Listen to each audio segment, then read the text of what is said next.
Hello friends, welcome to my channel study blog with Shivendra. देखिए, CrPC में हम लोगों ने चैप्टर फर्स्ट से लेकर फोर्थ चैप्टर तक कवर किया था, जिसमें हम लोगों ने सेक्शन 1 से लेकर 40 तक को देखा था। ठीक है, 1 से 40 तक हम लोग पढ़ चुके हैं। अब पढ़ने के बाद हम लोग को अब एमसीक्यू लगाना है कि क्या हम लोगों ने जो पढ़ा है सेक्शन 1 से 40 तक वो क्वेश्चन क्या एमसीक्यू में मिल रहे हैं, क्या हम लोग उसको सॉल्व कर पा रहे हैं या नहीं कर पा रहे हैं। देखिए, आप पढ़ लीजिए चाहे जितना, बट यदि प्री आपको देना है तो उससे पहले प्रैक्टिस करना नितांत आवश्यक है। ठीक है, तो उसके लिए आपको एमसीक्यू लगाना होता है कि आपने जितना पढ़ा है आप अपने आप को जज कर पाएँ कि क्या आप उस चीज़ पे खरे उतर रहे हैं क्या नहीं उतर रहे हैं। तो इसीलिए हमने यह वीडियो एमसीक्यू पर लाया है कि सेक्शन 1 से 40 तक हम लोगों ने पढ़ा, तो अब उसका एमसीक्यू सॉल्व करेंगे। समय आपका हम कम लेंगे और जो 4 ऑप्शन होंगे वहाँ चारों ऑप्शन को ना बोलकर मैं जो करेक्ट आंसर होगा उसी को मैं बताऊंगा, और जहाँ उचित होगा वहीं मैं चारों ऑप्शन को बताऊंगा। ठीक है, और कोशिश करूँगा कि चीज़ों को लिंक करते हुए मैं आपके साथ चलूँ। चलिए तो फिर शुरू करते हैं वीडियो को। आज का हमारा पहला क्वेश्चन है, सीआरपीसी 1973 कब से प्रवृत्त हुई। तो कब से प्रवृत्त हुई है, तो यह 1 अप्रैल 1974 से प्रवृत्त हुई है। ठीक है, ऑप्शन बी। नेक्स्ट, दंड विधि संशोधन अधिनियम 2013 कब से प्रवृत्त हुआ है, लागू हुआ है। तो यह 3 फरवरी 2013 से यह लागू हुआ है। ओके, सीआरपीसी भारत के संविधान की निम्न सूचियों में से किस सूची के अंतर्गत आता है। तो यह किस सूची के अंतर्गत, समवर्ती सूची के अंतर्गत आता है। ठीक है, ऑप्शन सी। सीआरपीसी के अध्याय 8, 10, 11 को छोड़कर इसके बाकी प्रावधान निम्न में से कहाँ लागू नहीं होंगे। तो कहाँ नहीं होंगे, नागालैंड राज्य में लागू नहीं होंगे। Option D. ओके, चलिए नेक्स्ट। अच्छा, इसमें कुछ ऐसे भी क्वेश्चन हैं जो सेक्शन 40 से बाद के हैं, तो मैंने उन सेक्शंस को नहीं लिया है। ठीक है, उनको मैंने क्रॉस किया है, या कुछ ऐसे जो क्वेश्चन होंगे जो आपको नहीं पढ़ना है। ठीक है, चलिए देखते हैं नेक्स्ट क्वेश्चन। सीआरपीसी की किस धारा में संज्ञेय अपराध परिभाषित किया गया है। तो किस में परिभाषित किया गया है, 2C में। हमने बताया था आपको कि सेक्शन 2C में क्या है, कॉन्जुगल ऑफेंस की बात की गई है। क्या होता है कॉन्जुगल ऑफेंस, मैंने ये भी बताया था कि इसे प्रथम अनुसूची में रखा गया है। हमने बताया था कि 2 अनुसूचियां हैं। पहली अनुसूची क्या है, अपराधों के वर्गीकरण के विषय में है, और दूसरी अनुसूची प्रारूप के विषय में है। और पहली अनुसूची के अंतर्गत ही ये रखा गया है अपराध को, कि कैसा अपराध होगा, संज्ञेय होगा, असंज्ञेय, इन सब चीज़ों को पहली अनुसूची के अंतर्गत रखा गया है। और संज्ञेय अपराध क्या होता है कि वारंट के बिना गिरफ्तारी नहीं की जा सकती है। ठीक है, चलिए। सीआरपीसी की धारा 2D परिभाषित परिवाद निम्नलिखित कैसे अपराध से संबंधित है, मतलब किस अपराध से संबंधित है। तो कैसे होगा, तो ये संज्ञेय व असंज्ञेय दोनों अपराधों से संबंधित है। ठीक है, ये दोनों अपराधों से संबंधित है, जबकि एफआईआर जो होती है वो सिर्फ संज्ञेय अपराध से संबंधित होती है। इसके विषय में मैंने आपको बताया था, डिटेल में पूरा बताया था। जब मैंने लेक्चर लिया था तो उसी समय मैंने आपको बता दिया था। ठीक है, चलिए नेक्स्ट देखते हैं। शिकायत जैसा कि धारा 2D सीआरपीसी में दिया गया है हो सकती है। शिकायत मतलब परिवाद जो है, कंप्लेंट आप करेंगे तो किस रूप में हो सकती है, तो यह लिखित या मौखिक रूप में हो सकती है। Option C. नेक्स्ट है, सीआरपीसी की धारा 2H के अधीन किए गए उपबंध के अनुसार अन्वेषण के संबंध में निम्न में से कौन सा सही नहीं है। 2H क्या बताता है, अन्वेषण के विषय में बताता है। ठीक है, देखते हैं। पहला ऑप्शन है, अन्वेषण किसी पुलिस अधिकारी द्वारा किया जा सकता है। ठीक है, बिल्कुल। अन्वेषण ऐसे किसी भी व्यक्ति द्वारा किया जा सकता है जिसे मजिस्ट्रेट द्वारा प्राधिकृत किया गया है। ठीक है, अन्वेषण स्वयं मजिस्ट्रेट द्वारा किया जा सकता है, नहीं। तो ये ऑप्शन सी आपका गलत होगा। ठीक है, ऊपर के दो ऑप्शन आपका बिल्कुल सही है, ए और बी। अन्वेषण हमेशा किसके द्वारा, पुलिस अधिकारी के द्वारा या मजिस्ट्रेट जिसे प्राधिकृत करे उस व्यक्ति के द्वारा अन्वेषण किया जाता है, बट मजिस्ट्रेट के द्वारा या न्यायालय के द्वारा कभी भी अन्वेषण नहीं किया जाता है। ठीक है, मैंने ये बताया था आपको। नेक्स्ट देखते हैं, निम्नलिखित युगों में कौन सा सही है, इसमें से ये बताते हैं। तो सही कौन सा है इसमें से, ये सही होगा। ठीक है, पुलिस रिपोर्ट, अच्छा कौन सा सही नहीं है बताना, सॉरी, ठीक है, कौन सा सही नहीं बताना है। पुलिस रिपोर्ट कहाँ है, तो पुलिस रिपोर्ट 2R में है। ठीक है, सही है। संज्ञेय अपराध कहाँ है, 2C में है, सही है। जमानती अपराध कहाँ है, 2B में है, ये गलत है आपका। जमानती अपराध कहाँ पर है, तो 2A में है, उसी में जमानती व अजमानती दोनों को बताया गया है। अन्वेषण कहाँ है, 2H में है, सही है। तो कौन सा सही नहीं है, C, जमानती अपराध। नेक्स्ट है, निम्नलिखित में से कौन सही सुमिलित नहीं है, नहीं है बताना है। ठीक है, तो जांच कहाँ है, 2G, बिल्कुल सही है। न्यायिक कार्यवाही, जुडिशियल प्रोसीडिंग, ये कहाँ है, 2I में है, ये भी सही है। पुलिस थाना, ये कहाँ है, ये O इन्होंने बताया है, जबकि O में नहीं है, ये गलत है आपका। पुलिस थाना कहाँ है, सेक्शन 2S में है। ठीक है, पुलिस स्टेशन, स्टेशन आ जाएगा, पुलिस स्टेशन, स्टेशन का S ले लीजिएगा, वही पुलिस थाना की डिफिनीशन है। S से स्टेशन शुरू होता है, तो S में ही, स्मॉल s में ही पुलिस थाना बताया गया है। प्लीडर 2Q, बिल्कुल सही। ठीक है, चलिए नेक्स्ट देखते हैं। नेक्स्ट है, CRPC की धारा 2X में वारंट केस परिभाषित किया गया है। यह एक ऐसा मामला है जिसमें अपराध मृत्यु, आजीवन कारावास या ऐसी सजा से दंडनीय है जो क्या होगा, 2 वर्ष कारावास से अधिक है। ठीक है, तो वारंट मामला क्या होता है, इसके विषय में हमने आपको बताया था कि 2X में परिभाषित है वारंट मामला। और वारंट मामला ऐसा मामला होता है जो मृत्यु, आजीवन कारावास या 2 वर्ष से अधिक के कारावास से दंडनीय होता है। ठीक है, तो ऑप्शन बी आपका सही। नेक्स्ट, वारंट मामलों में ऐसा मामला प्रेत है जो दंडनीय है, कितने वर्ष से, मृत्यु, आजीवन कारावास या 2 वर्ष से अधिक के कारावास से, ऑप्शन डी। ठीक है, नेक्स्ट, निम्नलिखित में से CRPC की किस धारा में अन्वेषण शब्द को परिभाषित किया गया है, किस में है, तो 2H में है, अन्वेषण को परिभाषित किया गया है। और अगला ऑप्शन इसका क्या है, 2G, आपको पता होगा जांच है, और धारा 3 दूसरे संबंध में है। ठीक है, चलिए नेक्स्ट देखते हैं। CRPC की निम्न धाराओं में से कौन धारा अपराध शब्द को परिभाषित करती है, तो कौन सी अपराध शब्द को परिभाषित करती है, सेक्शन 2N में अपराध शब्द को परिभाषित किया गया है। ठीक है, तो ये ऑप्शन सी आपका सही होगा। और जो ऑप्शन दिए हैं उनको भी देख लेते हैं, उसमें क्या परिभाषा दी गई है। सेक्शन 2F, ये क्या है, भारत, इंडिया की बात करता है। 2I, ये क्या है, जुडिशियल प्रोसीडिंग की बात करता है। 2N बता दिया। 2Q, ये क्या है, प्लीडर की बात करता है। ठीक है, चलिए नेक्स्ट क्वेश्चन देखते हैं।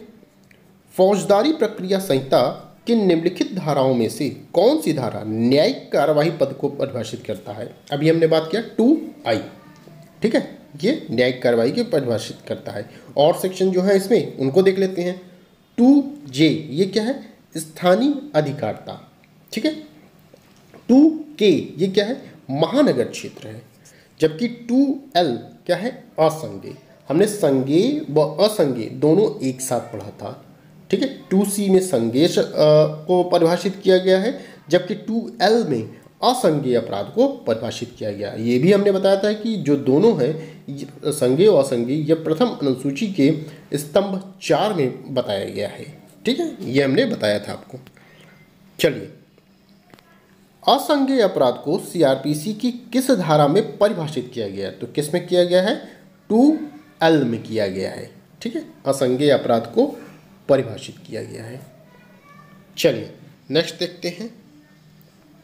अच्छा, और इसमें देख लीजिए 2H क्या है, अन्वेषण है। 2L क्या है, असंज्ञेय अपराध है। 2J क्या है, ये स्थानीय अधिकारिता के विषय में बात करता है। नेक्स्ट क्वेश्चन देख लेते हैं। सीआरपीसी की धारा 2L के अंतर्गत असंज्ञेय अपराध या मामले से ऐसा मामला प्रेरित है जिसमें क्या होता है, पुलिस अधिकारी को बिना वारंट गिरफ्तार करने का प्राधिकार नहीं है। ठीक है, तो ये ऑप्शन आपका बी सही होगा। नेक्स्ट देखते हैं। सीआरपीसी की धारा 2U के अंतर्गत लोक अभियोजक से प्रेरित है तथा उसमें शामिल है, क्या शामिल है देखते हैं। धारा 24 के अंतर्गत नियुक्त कोई व्यक्ति, बिल्कुल सही। लोक अभियोजक के निर्देशों के अधीन कार्य करने वाला कोई व्यक्ति, बिल्कुल सही। तो ये दोनों ऑप्शन आपके सही होंगे, तो ऑप्शन सी आपका सही है। नेक्स्ट क्वेश्चन देखते हैं। पीड़ित को सीआरपीसी की कौन सी धारा में परिभाषित किया गया है, तो किस में है, तो सेक्शन 2WA में परिभाषित किया गया है पीड़ित शब्द को। मैंने आपको ये भी बताया था कि जो पीड़ित शब्द है इसको 2008 के द्वारा संशोधन द्वारा जोड़ा गया है और पीड़ित के अंतर्गत कौन आता है, उसका संरक्षक व विधिक वारिस भी पीड़ित के अंतर्गत आता है। ठीक है, नेक्स्ट देखते हैं। सीआरपीसी की धारा 2WA के अंतर्गत पीड़ित शब्द में निम्नलिखित में से कौन सम्मिलित नहीं है। देखिए यहाँ बता दिया कि कौन सम्मिलित नहीं है। जिसे कोई हानि होती है ये है, जिसे कोई क्षति होती है ये भी है, विधिक उत्तराधिकारी सम्मिलित है किंतु अभिभावक नहीं। ठीक है, और लास्ट है अभिभावक और विधिक उत्तराधिकारी दोनों सम्मिलित हैं, तो ये आपका ऑप्शन सी आपका सही नहीं है। ठीक है, चलिए नेक्स्ट देखते हैं। एक संज्ञेय मामले में पुलिस को प्राधिकार है, क्या प्राधिकार है कि बिना वारंट के गिरफ्तार करने का, बिल्कुल सही। बिना मजिस्ट्रेट की अनुमति के अपराध की विवेचना का, बिल्कुल सही। तो उपयुक्त ए और बी दोनों सही हैं, ऑप्शन सी सही है। चलिए नेक्स्ट क्वेश्चन देख लेते हैं। नेक्स्ट है, एक मजिस्ट्रेट किसी अपराध का संज्ञान ले सकता है, कैसे ले सकता है, स्वयं अपनी जानकारी पर, पुलिस रिपोर्ट पर, परिवाद प्राप्त होने पर, सभी। तो इन सभी माध्यम से एक मजिस्ट्रेट अपराध का संज्ञान ले सकता है। हालांकि ये आगे का सेक्शन हो गया है, 190 में बताया गया कि अपराध का संज्ञान कैसे लिया जाएगा, किस किस माध्यम से। ठीक, चलिए नेक्स्ट देखते हैं। एक संज्ञेय अपराध विचारणीय है किसके द्वारा, न्यायिक मजिस्ट्रेट प्रथम श्रेणी द्वारा, मुख्य न्यायिक मजिस्ट्रेट द्वारा, सत्र न्यायालय द्वारा, इन सभी के द्वारा। ये कहाँ बताया गया, सेक्शन 26 में बताया गया कि न्यायालय जिनके द्वारा अपराध विचारणीय है, इसके विषय में यह बात करता है। ठीक है, वहाँ हमने बताया था कि आईपीसी के अधीन किए गए अपराध का विचारण कौन सा न्यायालय करेगा और अन्य विधि के अधीन अगर अपराध किया गया तो उसका विचारण कौन करेगा, ये हमने बताया था। आईपीसी के अंतर्गत अगर यदि अपराध किया गया तो उसका विचारण कौन करता है, हाई कोर्ट, सेशन न्यायालय, प्रथम अनुसूची के अंतर्गत जो न्यायालय बताए गए हैं वो, और रेप के मामले में जैसे अपराध के पीठासीन अधिकारी जो महिला होगी उसके द्वारा किया जाएगा। और ये जो बड़ा रेप वाला था ये 2008 में संशोधन के द्वारा जोड़ा गया है, ये भी हमने बताया था। वहीं अन्य विधि के अधीन अपराध का विचारण में हाई कोर्ट करता है और प्रथम अनुसूची के अंतर्गत जो बताए गए हैं न्यायालय वो करते हैं, बट इसमें सेशन न्यायालय को शामिल नहीं किया गया है। क्यों नहीं शामिल किया गया, इसके विषय में मैंने आपको बताया था। यदि आपने वीडियो न देखी हो तो प्लीज़ जाकर वीडियो आप देख लीजिएगा। ठीक है, चलिए नेक्स्ट क्वेश्चन देख लेते हैं। गलत कथन को निर्दिष्ट कीजिए। गलत कथन इसमें पहचानना है आपको। देखिए, संज्ञेय अपराध में कोई पुलिस अधिकारी दंडाधिकारी के आदेश या वारंट के बिना किसी भी व्यक्ति को गिरफ्तार कर सकता है, बिल्कुल सही। एक प्राइवेट व्यक्ति किसी को संज्ञेय अपराध कर रहा हो गिरफ्तार कर सकता है, सही, सेक्शन 43 के अधीन। कोई मजिस्ट्रेट किसी अपराधी को जब कोई अपराध उसकी उपस्थिति में और उसके क्षेत्राधिकार के भीतर कारित किया गया हो गिरफ्तार कर सकता है, बिल्कुल सही, सेक्शन 44 के अधीन। उपरोक्त में से कोई गलत नहीं है, तो ऑप्शन आपका डी गलत होगा। ठीक, चलिए नेक्स्ट देखते हैं। जमानती अपराध से तात्पर्य है, क्या तात्पर्य है जमानती अपराध से, ऐसा अपराध जो सीआरपीसी के अधीन प्रथम अनुसूची में जमानती के रूप में दिखाया गया हो, सही है। ऐसा अपराध जो तत्समय प्रवृत्ति किसी अन्य विधि द्वारा जमानती बनाया गया है, तो दोनों सही है, तो ऑप्शन सी आपका सही। नेक्स्ट, किसी शिकायत का संबंध हो सकता है, किससे हो सकता है, शिकायत मतलब वही कंप्लेंट। ठीक है, तो किसी संज्ञेय अपराध से, किसी असंज्ञेय अपराध से, तो दोनों से हो सकता है। ऑप्शन सी आपका सही होगा। चलिए नेक्स्ट देखते हैं। सहायक सत्र न्यायाधीश की नियुक्ति की जाती है, किसके द्वारा की जाती है? तो संबंधित राज्य के उच्च न्यायालय के द्वारा सहायक सत्र न्यायाधीश की नियुक्ति की जाती है। ठीक है, इसके विषय में भी मैंने आपको बता रखा है। ये कहाँ हम लोग पढ़ते हैं? ये सेक्शन 9 में हम लोग पढ़ते हैं कि सेशन न्यायालय की जो है कहाँ, अगर आपसे पूछा जाए कि सेशन न्यायालय का प्रावधान कहाँ है, तो सेक्शन 9 में है। सेशन न्यायालय की स्थापना कौन करेगा? हमने बताया था कि राज्य सरकार करेगी, जबकि अन्य न्यायाधीशों की नियुक्ति उच्च न्यायालय करता है। कौन अन्य न्यायाधीश होंगे? पीठासीन न्यायाधीश की नियुक्ति, अपर सेशन न्यायाधीश की नियुक्ति, सहायक सेशन न्यायाधीश की नियुक्ति कौन करता है? उच्च न्यायालय करता है। ठीक है, तो ऑप्शन आपका डी सही होगा। नेक्स्ट है, असंज्ञेय अपराध वह अपराध है जिसके लिए किसी पुलिस अधिकारी को मजिस्ट्रेट के आदेश के बिना मामले का अन्वेषण करने का प्राधिकार न हो। ठीक है, असंज्ञेय के अपराध के संबंध में पूछ रहा है। ठीक है, मजिस्ट्रेट के आदेश के बिना मामले का अन्वेषण करने का प्राधिकार न हो। और दूसरा ऑप्शन, वारंट के बिना गिरफ्तार करने का प्राधिकार ना हो। ठीक है, और वारंट के बिना गिरफ्तार करने का प्राधिकार हो, तो ऑप्शन आपका बी सही होगा। वारंट के बिना गिरफ्तार करने का प्राधिकार नहीं होता असंज्ञेय अपराध में, अर्थात वारंट चाहिए होता है। चलिए नेक्स्ट देखते हैं। सीआरपीसी अधिनियम 2008 जिसने सीआरपीसी में धारा 2 में खंड WA अंतः स्थापित किया है और जो पीड़ित की परिभाषा ऐसे व्यक्ति के रूप में करता है जो किसी ऐसे कार्य, किसी चूक के कारण हुई हानि या क्षति से ग्रस्त है जिसके लिए अभियुक्त व्यक्ति पर आरोप लगाया गया है, सम्मिलित करता है। तो कौन आता है पीड़ित के अंतर्गत? पीड़ित के संरक्षक को, पीड़ित के संरक्षक या विधिक वारिस को, पीड़ित के पड़ोसी, पीड़ित के घनिष्ठ मित्र। तो ऑप्शन बी आपका पीड़ित के संरक्षक या विधिक वारिस को शामिल किया गया है। ठीक है, चलिए नेक्स्ट देखते हैं। सीआरपीसी के अधीन परिवाद होना चाहिए, कैसा होना चाहिए? तो लिखित हो सकता है या मौखिक हो सकता है, ऑप्शन सी सही है।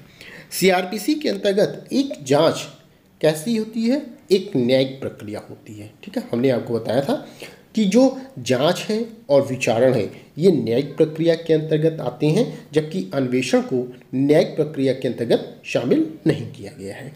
ठीक है, चलिए नेक्स्ट क्वेश्चन देख लेते हैं।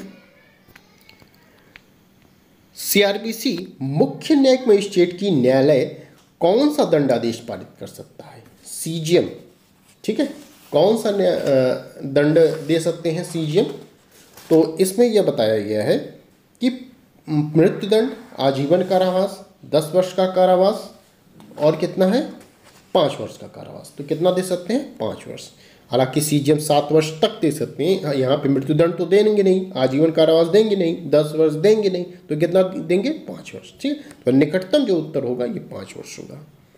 नेक्स्ट क्वेश्चन है, अपराध का अन्वेषण किया जाता है किसके द्वारा? पुलिस अधिकारी के द्वारा। ठीक है, मैंने आपको बता रखा है। नेक्स्ट क्वेश्चन देख लेते हैं। फर्स्ट क्लास मजिस्ट्रेट का न्यायालय कितना दंड दे सकता है? तो कितना दंड देगा? 3 वर्ष से अनधिक के कारावास का या 10,000 रुपये से अनधिक के जुर्माने का दे सकता है। पहले यही जुर्माना कितना था? 5,000 रुपये था।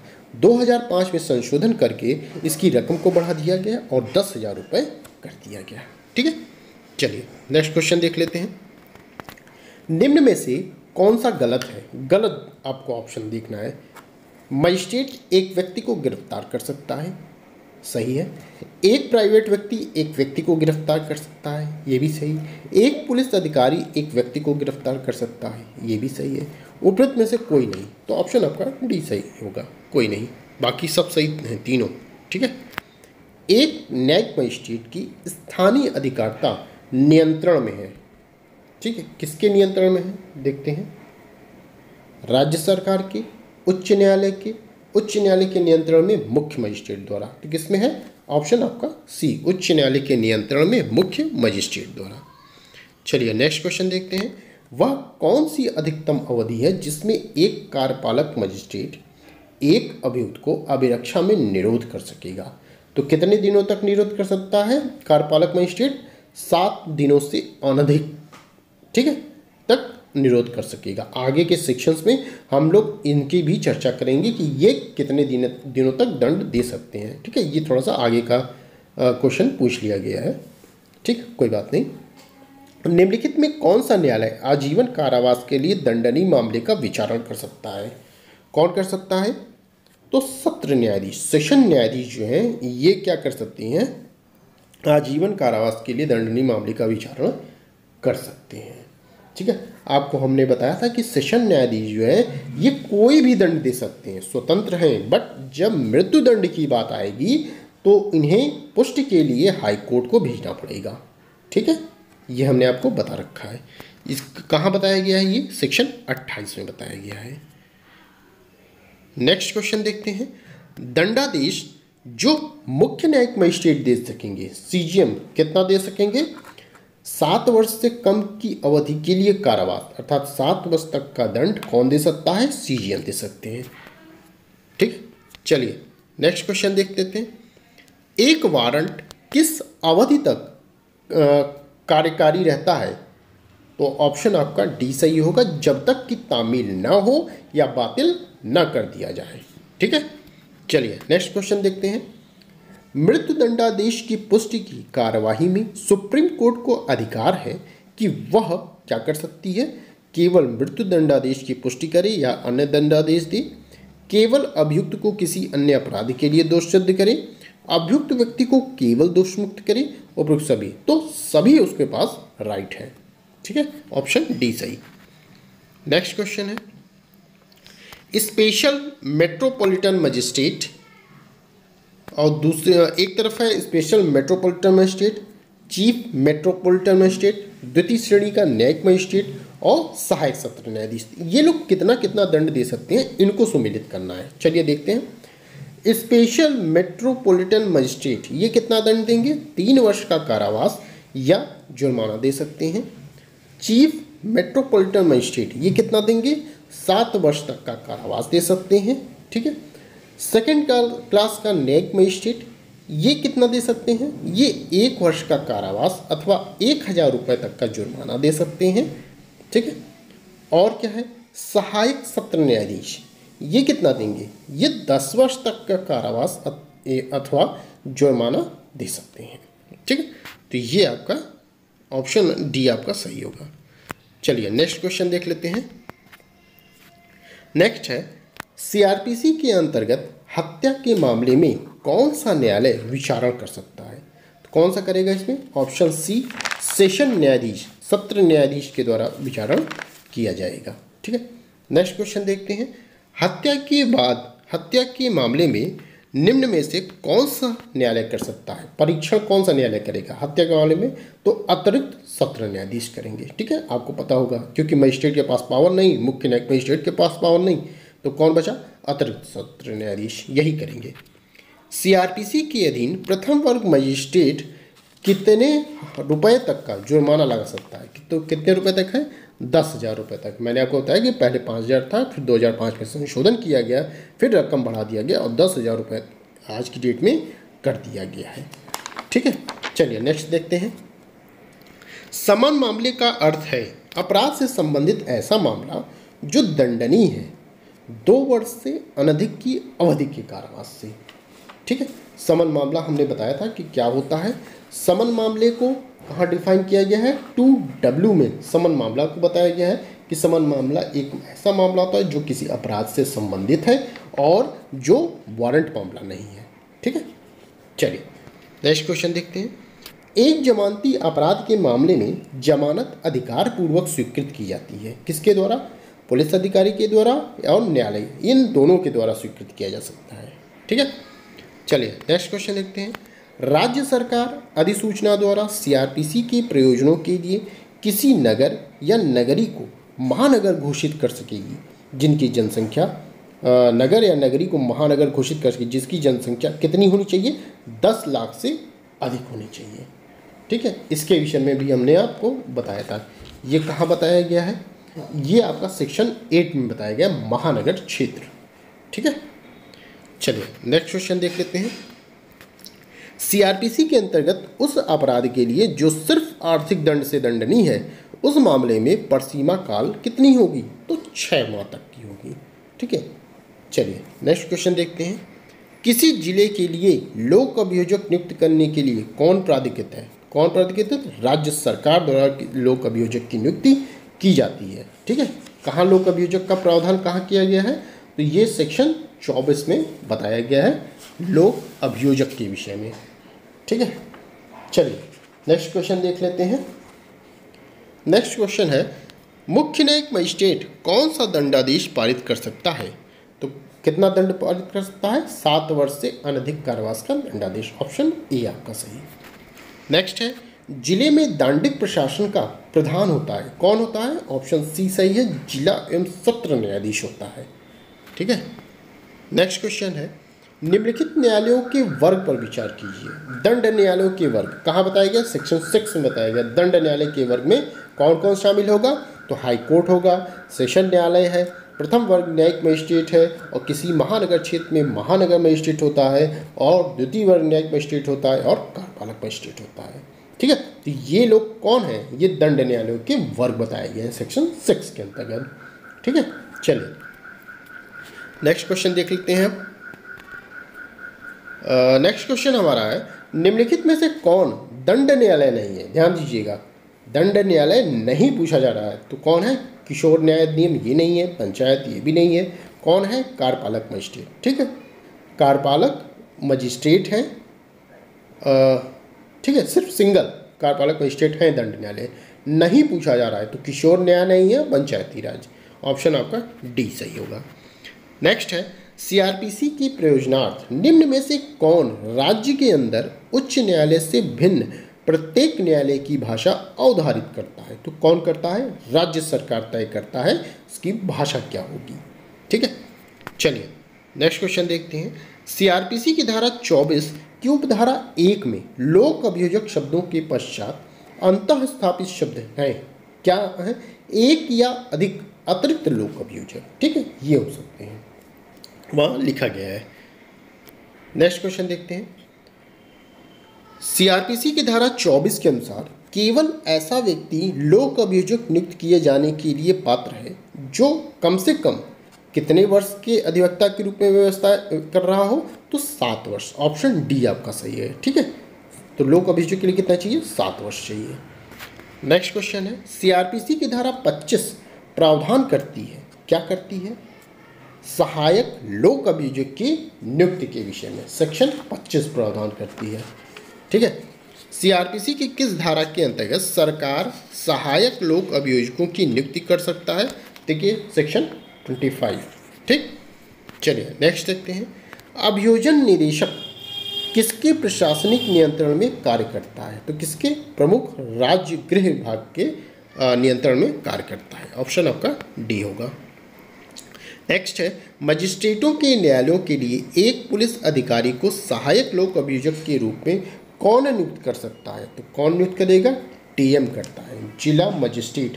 वैसे ये कहा गया है कि कोई भी पुलिस अधिकारी सहायक लोक अभियोजक के रूप में नियुक्त होने का पात्र नहीं होगा, परंतु कब पात्र हो जाएगा? जब सहायक लोक अभियोजक किसी विशिष्ट मामले के प्रयोजन के लिए उपलब्ध नहीं है, वहाँ जिला मजिस्ट्रेट किसी अन्य व्यक्ति को उस मामले में लोक अभियोजक के रूप में नियुक्त कर सकती है।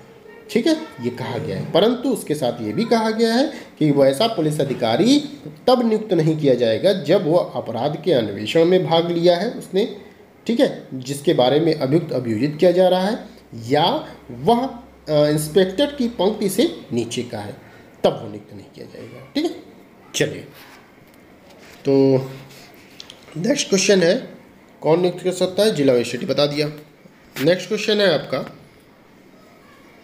सीआरपीसी के निम्न कौन धारक सहायक लोक अभियोजक की नियुक्ति से संबंधित है?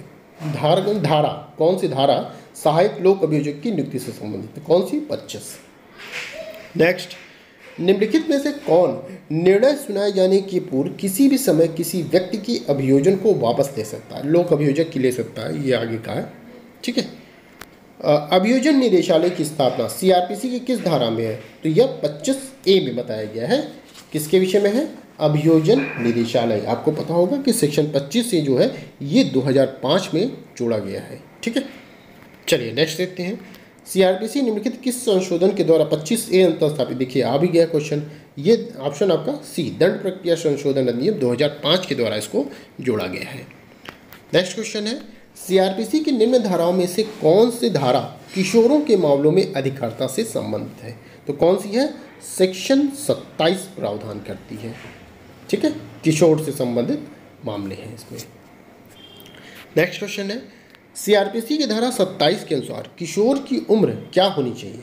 16 वर्ष होनी चाहिए। ठीक है, किशोर कौन किशोर है? इसके सेक्शन 27 के विषय में हमने बताया था कि ऐसा अपराध जो मृत्यु या आजीवन कारावास से दंडनीय नहीं है, किसी ऐसे व्यक्ति द्वारा किया जाता है जिसकी आयु 16 वर्ष से कम है, तब उसका विचारण कौन करेगा? 2 लोग करेंगे, या तो सीजीएम कर सकते हैं या बालक अधिनियम 1960 के न्यायालय के द्वारा उसका विचारण किया जा सकता है। ठीक है, ये हमने आपको बताया था। नेक्स्ट क्वेश्चन है, प्रथम वर्ग मजिस्ट्रेट का न्यायालय सीआरपीसी के अनुसार निम्न में से कितनी कारावास की सजा दे सकता है? तो कितनी देगा? तो धारा 29 के अनुसार 3 वर्ष तक की सजा दे सकता है। ठीक है, चलिए नेक्स्ट क्वेश्चन देखते हैं। सीआरपीसी की निम्न किस धारा में जुर्माना देने में व्यतिक्रम होने पर मजिस्ट्रेट न्यायालय द्वारा कारावास के दंडादेश की व्यवस्था करती है? किस सेक्शन के अंदर? तो सेक्शन 30 सब क्लॉज 1 में यह ऐसा प्रावधान किया गया है। नेक्स्ट है, सीआरपीसी की धारा 37 के अंतर्गत सभी व्यक्ति मजिस्ट्रेट या पुलिस की सहायता के लिए बाध्य हैं। ठीक है, कब बाध्य होंगे? जिसे वह मजिस्ट्रेट या पुलिस अधिकारी गिरफ्तार करने के लिए प्राधिकृत है, उसे पकड़ने या भागने से रोकने में, परिशांति भंग के निवारण या रोकने में, रेलवे को क्षति पहुंचाने के प्रयास को रोकने में, उपयुक्त सभी मामलों में। तो सभी मामलों में सहायता करनी होती है जनता को। ठीक है, चलिए आपको बता दें कि 37 में बाध्यकारी है सहायता करना, ये हमने बताया था आपको। ठीक है, 37 के अंतर्गत।